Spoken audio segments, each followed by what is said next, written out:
Right ఇక రేవంత్ సర్కార్ మధ్యలో మరో ఫ్యూడల్ ఆలోచన మొదలైంది. రైతన్నలకు భూమి రకం అంటూ మరో నరకం చూపించేందుకు సిద్ధమైంది. 4 దశాబ్దాల క్రితం తెలంగాణ రైతులకు నరకం చూపించిన భూమి శిస్తును ఇప్పుడు మళ్లీ తెరపైకి తెచ్చేందుకు పన్నాగం పన్నింది. భూమి శిస్తు వసూలు చేసే నిర్ణయంపై అసెంబ్లీలో చర్చిస్తామంటూ రెవెన్యూ మినిస్టర్ అంటున్నాడు.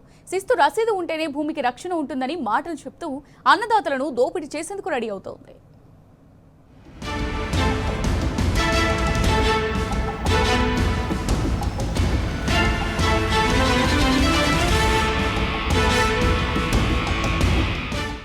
ప్రజాధనం లూటీ చేయటం, ఢిల్లీ పెద్దలకు మూటలు మోయడం 2.5 ఏళ్లుగా కాంగ్రెస్ ప్రభుత్వం చేస్తున్నది ఇదే. అలా ఫ్యూడల్ ఆలోచనలో భాగంగా అన్నదాతలకు మరో నరకం చూపేందుకు సిద్ధమైంది రేవంత్ సర్కార్. 4 దశాబ్దాల క్రితం భూమి రకం పేరుతో తెలంగాణ రైతుల రక్తం దోచుకున్న నాటి పాలకులను మళ్లీ గుర్తు చేస్తున్నారు. 6 గాలం కష్టపడి వ్యవసాయం చేసుకునే రైతులు పంట పండించుకునేందుకు పాలకులకు నాడు పన్ను చెల్లించాల్సి వచ్చేది. ఒకవేళ శిస్తు కట్టకపోతే రైతుల ఇంటి దర్వాజాలు, వ్యవసాయ పనిముట్లు, చివరకు ఎడ్లను కూడా గుంజుకెళ్లిన సందర్భాలు కోకొల్లలు. భూమి రకం పేరుతో అన్నదాతలు నరకం చూశారు. దేవుడిచ్చిన భూమికి శిస్తు కట్టడమేంటని ఎన్టీఆర్ హయాంలో ఈ విధానాన్ని రద్దు చేశారు. రైతులకు గుదిబండలా ఉన్న ఈ భూమి శిస్తు విధానాన్ని రద్దు చేసి ప్రజల గుండెల్లో చిరస్థాయిగా నిలిచారు ఎన్టీఆర్. అయితే ఇప్పటి వరకు సమైక్య పాలనలో కూడా రాని భూమి శిస్తు ఆలోచన నేటి కాంగ్రెస్ పాలకుల్లో రావడం చూస్తుంటే తెలంగాణ రైతులంటే ఈ ప్రభుత్వానికి ఎందుకింత ద్వేషమనే ప్రశ్నలు ఉత్పన్నమవుతున్నాయి.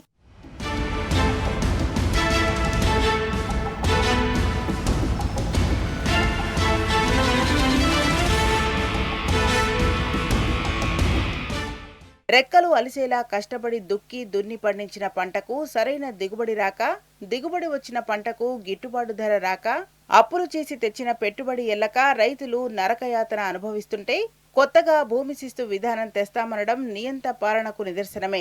రైతుల నుంచి భూమి శిస్తు వసూలు చేసేందుకు రేవంత్ ప్రభుత్వం చూస్తోందనే విషయాన్ని స్వయంగా రెవెన్యూ మంత్రి పొంగులేటి అనడంతో రైతుల్లో గుబులు మొదలైంది. నాడు భూమి శిస్తుకు వ్యతిరేకంగా ఎంతో మంది ప్రజా నాయకులు పోరాటం చేశారు. నాడు వద్దు అని రద్దు చేసిన భూమి శిస్తు ఇప్పుడు మళ్లీ ఎందుకు తెస్తోందంటూ కాంగ్రెస్ ప్రభుత్వంపై మండిపడుతున్నారు రైతులు.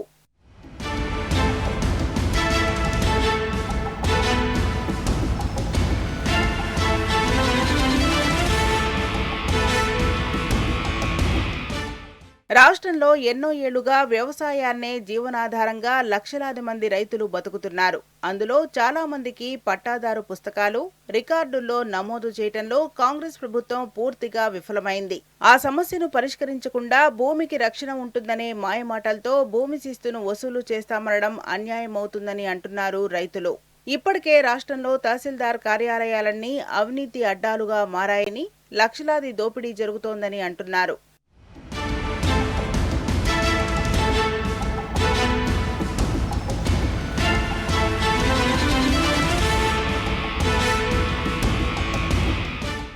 ఇక భూమి శిస్తు పేరుతో కాంగ్రెస్ ప్రభుత్వం తమ ఖజానాను నింపుకునేందుకు చూస్తోందని ఆగ్రహం వ్యక్తం చేస్తున్నారు. ఇప్పటికే యూరియా బస్తాల నుంచి పంట కొనుగోలు వరకు అన్నదాతలను అరిగోస పెడుతోందని, ఇప్పుడు కొత్తగా భూమి రకమంటూ నరకం చూపించడమేంటని ప్రశ్నిస్తున్నారు.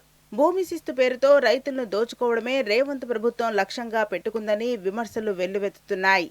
మాటల్లో ఎన్టీఆర్ స్ఫూర్తి అని చెప్పుకొని తిరిగే సీఎం ఆయన రద్దు చేసిన భూమి శిస్తు విధానాన్ని మళ్లీ ఎలా తీసుకొస్తాడంటూ నిలదీస్తున్నారు. ఖజానా నింపుతూ మూటలు మోస్తూ ఎవరి మెప్పు పొందేందుకు రైతుల నుంచి భూమి శిస్తు వసూలు చేసేందుకు సిద్ధమవుతున్నాడు అంటూ ప్రశ్నిస్తున్నారు రాజకీయ విశ్లేషకులు.